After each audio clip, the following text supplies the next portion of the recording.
Wako wengi ambao tushakuorodhesha na hata kitaifa. Wako adui njaa, ujinga, janga la ukimwi.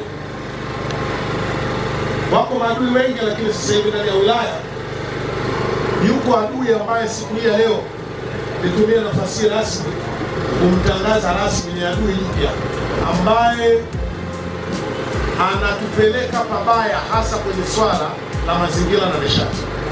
Adui huyu ni moto. Ni kweli sikatai mfumo wa uandaaji wa mashamba unatuhitaji kuchoma moto, lakini hali iliyopo sasa hivi imezidi. Hivi ninavyozungumza na nyinyi, siku nzima ya jana mmeweza kuona wilaya Ludewa namna gani tulivyokosa huduma ya umeme. Simeshuhudia, lakini yote yanasababishwa na miundombinu yetu kuungua na moto.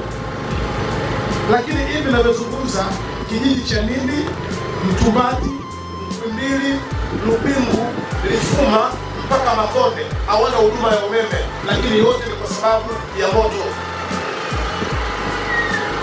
Ndugu zangu wana Ludewa, imefika wakati tuseme inatosha.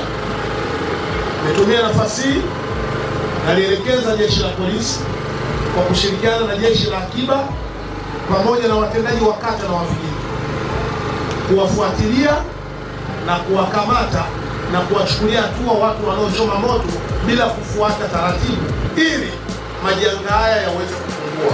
Tulipofikia sio pazuri.